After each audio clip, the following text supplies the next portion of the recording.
was the women. Now this raises a very important question. I think, what time? 4:30, right? Yeah, so I'll probably end with that. So, you know, this whole idea, you know, because can an art form evolve beyond the context of its functionality? It's a very intriguing question that we have to ask. Now these women are objects of ritual. Let's be very clear. You can dramatize this as being whatever you want, but they were pretty much being used as objects of ritual, but they were artists. They were doing ritual dance, but in the same temple they were doing explorative dance.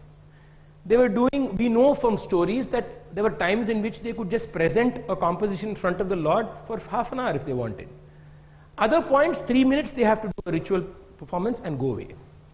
Now this whole idea that something in a ritual context can evolve itself to be beyond the ritual while still living in that environment is a fascinating happening.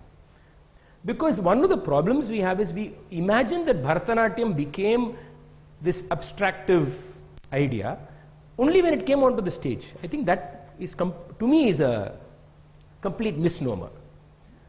That it became this abstractive free art form after it came onto the proscenium stage.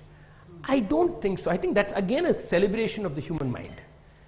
Because the human mind is capable of using the same context in different ways. So the Devadasi could do a ritual at 5 o'clock in the morning, but at 6 o'clock when she does a padam, the Lord may become irrelevant. At 8 o'clock again, maybe just a ritual to the Lord. So this whole so in a way, it is the ritual context that has allowed for the art to go beyond the ritual context. It's a very kind of almost a counter-indicative happening.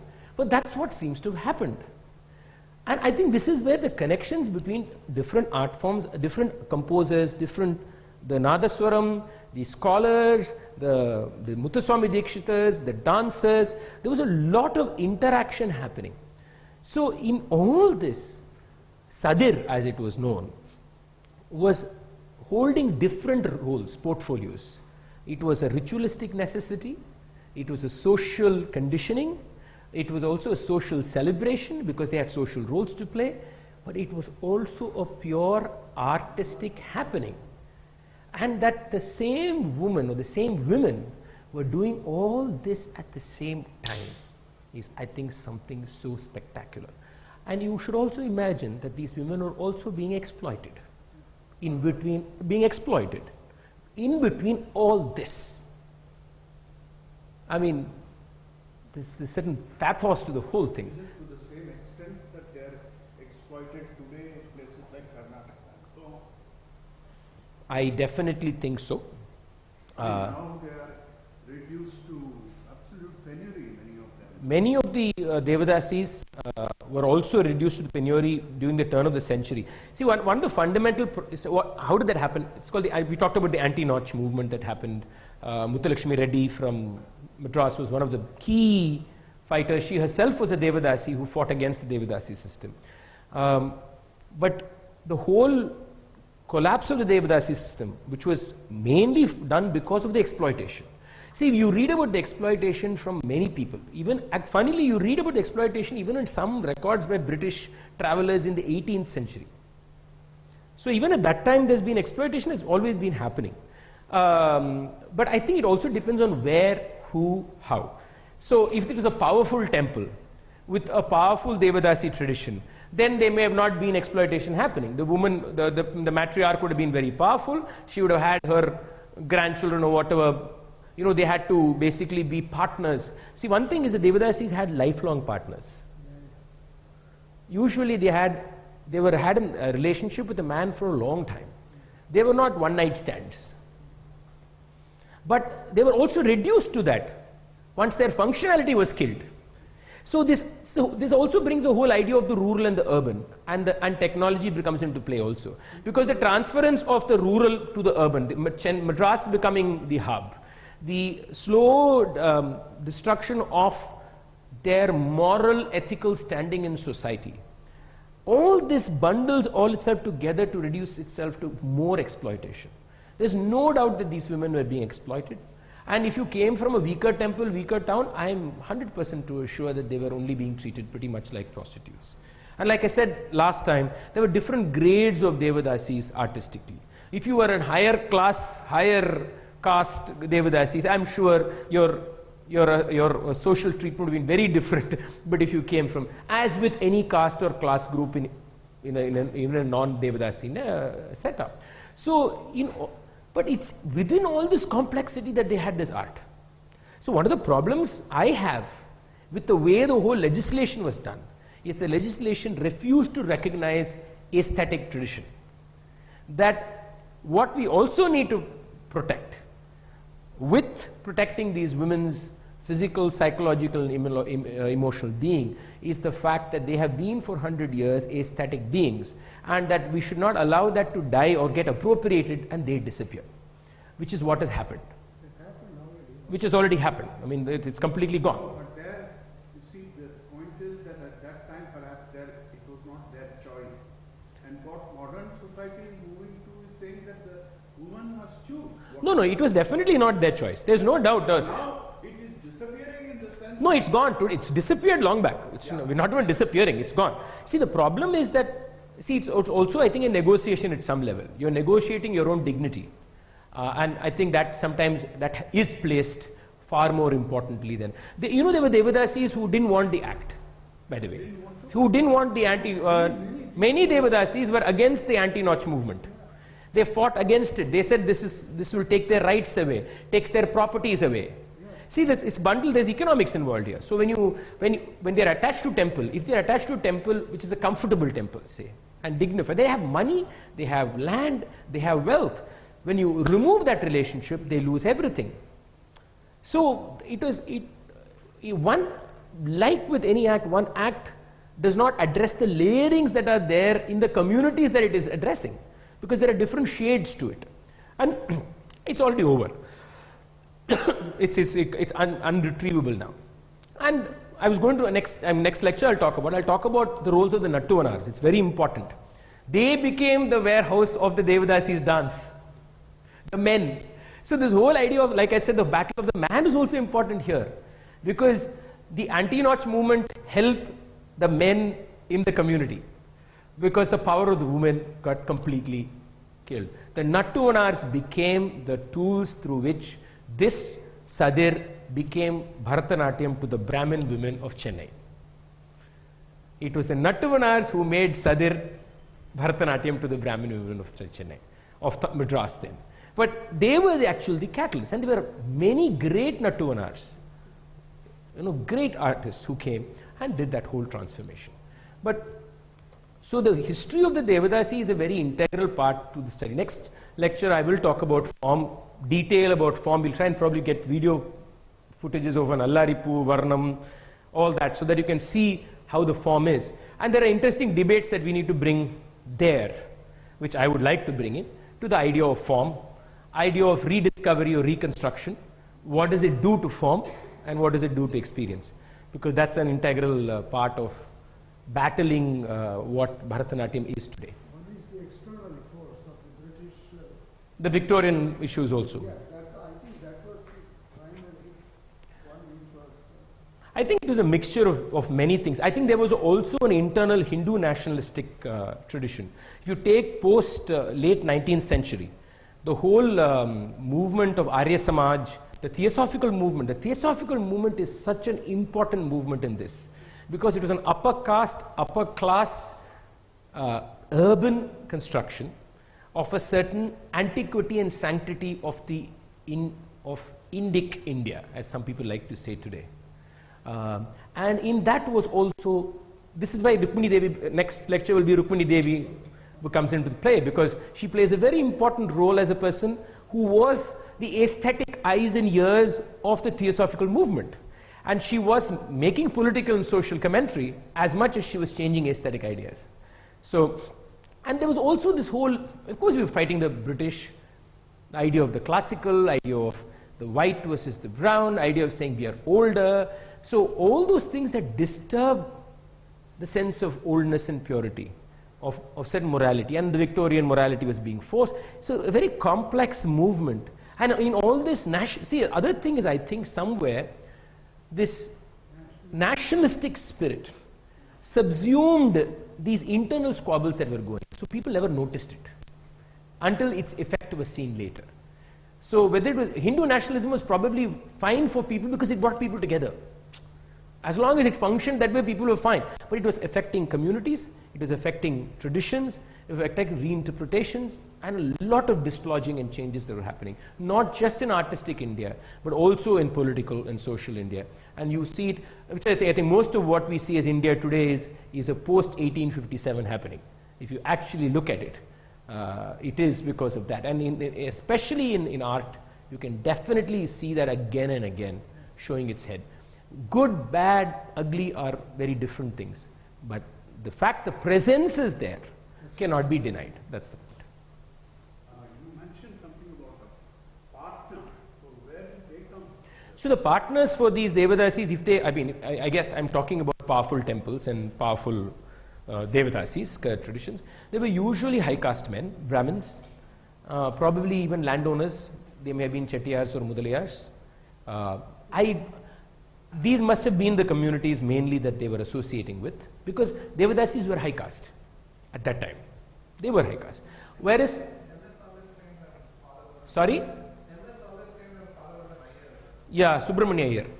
So that's of course there's a debate about that, by the way.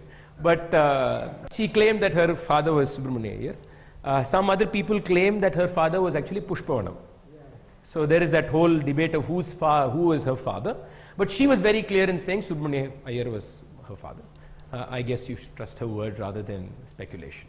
Yeah, so there is that whole thing, no? So even the whole idea of the MS story itself is an example of what was going on. Though it was early 20th century, her story is also an example of what is going on. Yeah, so next lecture I'm going to speak about Bala, because she's an important figure, important struggle in this whole debate. She's probably the only Devadasi woman who really said, this is who I am. And a tough position to take, considering the time she came in and what was being seen as being moral and correct and right and so many other things. So she had a lot of things going for her for that also, that has to be said, but nevertheless it's a fascinating character. So you can look at Bala Saraswati from MS's eyes, you can look at Bala's from Rukmini Devi's eyes, you can look at all this beyond the characters also, but they are important. Next time I'm going to talk about these two. I'm going to talk about the recreation of Bharatanatyam as we see it today, and what I see as aesthetic problems in the form itself as it is presented today. So we'll have to go through some of the forms that are presented in a traditional Bharatanatyam recital. Like I said, this was given shape by the, as they say in Tamil, the Tanjavur Nalvar, the quartet, and about how that is, and how it has been reinterpreted and how it is used in a presentation of the art form. Yes? The act came into enactment in 1947, but the movement started late 19th century itself. Yes, yes. Like in music and in Bharatanatyam or Sadir, the last generation of Isaivallalars who were doing mridangam and violin, or Devadasis who were doing dance, were those who were born probably in 1910, 1920. Born 1910. Yes, till 60s. Till 1960s, 70s they were there. Yeah, yeah. No, Bala was alive till the 80s. 1960. Bala died which year? 80s, no? 1980, 80 something. She was 60, she was I think born in 16, say around that time. 19, she lived 64 Yeah. years. No, you see, what happened is that the next generation really did not come into the field at all. what happened, that's what I'm saying, it's very easier said than done, because when a community gets marginalized from an art tradition, then its perception of the art tradition also changes. So there was, for example, in the Balasaraswati family, there's a great angst I know against the Brahmin community.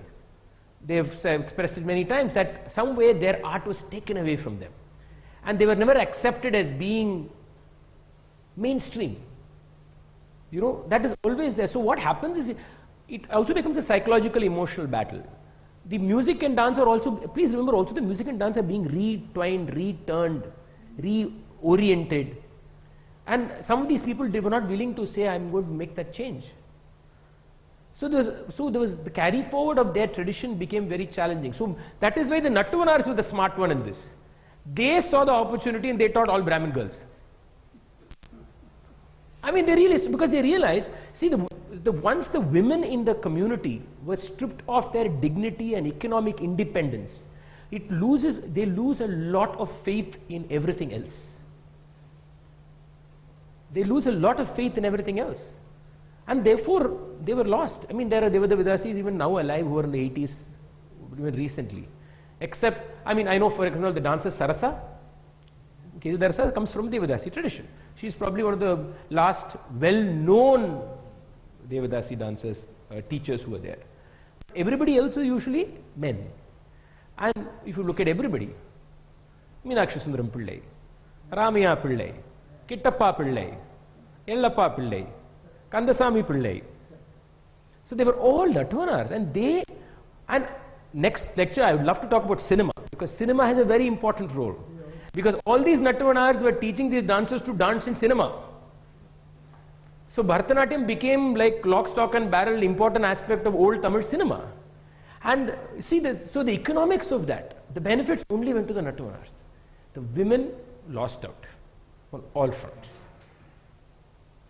The violinists and the mridangis in the Carnatic tradition from the same community lost their place to the Brahmins who had all come up. See, yeah, at one time Mridangam was practically the storehouse of only the Ise Vellalar community. There were no Brahmins playing Mridangam. Then I've said in my book, Maniyar opened the floodgates. He changed the paradigm. He really did. Because the moment Maniyar come, if you look at post Maniyar, all Mridangis are Brahmins. He changed the whole paradigm. Of course, there's sociopolitics to it. Because if you hear the stories that go with Maniyars happening, they will always tell you about how there were battles with Dakshinamurthy Pillai. So this whole idea that there's also this infra-dig that in Tamil, Papa na Kanaka varadu, or the Brahmin will not get math. Okay, which apparently used to be what is said by the Ise Vellalar. So here was a Brahmin who could say, boss, I could do math. You know? And then that is played. So there is a caste battle that is also being played. See, what people don't understand in the whole idea of caste, which is missed, is caste is a convenience that is triggered whenever we want to trigger it. That's the whole thing about caste. The most casteless feeling person will trigger caste when the situation demands it. And that's what happens. Yeah, that's what happens. Because you learn from an Ise Vellalar. Because you see there is worth. So people have argued with me, for example, what are you saying this caste? Swaminatha Pillai taught this Brahmin, that Brahmin learned from Thirukodi Kaval Krishnayar, taught Rajaratnam Pillai. See, that does not mean that there was caste in that relationship. It's wrongly understood. The art is the conduit for that relationship. But if it comes to both their personalities in a context, caste will come back in over there. It's very fascinating. Chowdaya, who was a Gauda, I think, taught R.K. Venkatrama Shastri, who was probably the epitome of what Brahminical ritualism is, if you anybody had seen him. He's the grandfather of my very good friend R.K. Sriram Kumar, who plays violin for many of my concerts. He learned from him. But are you going to tell me that Venkatrama Shastri was treated exactly the same as another Gauda student? No way. See, also, another thing is, there was a natural acceptance among all caste groups that Brahmins are higher in caste. So when it came to treatment, there was differential treatment came. When it came to food, differential treatment was given. So they're very complex kind of arrangements that play out. And it's the same in the dance happening. So in all these adjustments, there was appropriation of great art happening. There was a monopolization of community happening. Now, was this a conscious strategy by all the Brahmins? No, it is not. None of this usually happens that way. But it's part of a context, which is the context of the nationalistic movement, context of trying to find, when Hindu nationalism was about upper caste Hindu nationalism. That's very important to understand. It was not Hindu as in the larger spectrum. It was an upper caste, which is a Brahminical idea of what the Hindu is and what the Hindu ritual is. So Theosophical Society movement is pretty much governed by the same thing. And that was the same thing that was transferred by the rich and wealthy and the powerful onto the classical traditions which they wanted to protect, which was Bharatanatyam and Carnatic music. And therefore the same negotiations and movements and difficulties were being shown in these. In my opinion, colonialism brought in because power, that change in the No, the colonial had its role definitely. I mean, I really believe it. because the whole, I mean, the people got impoverished. Oh yeah, absolutely. Leaders, etc. No, there was a great, there were multiple battles being fought at the same time.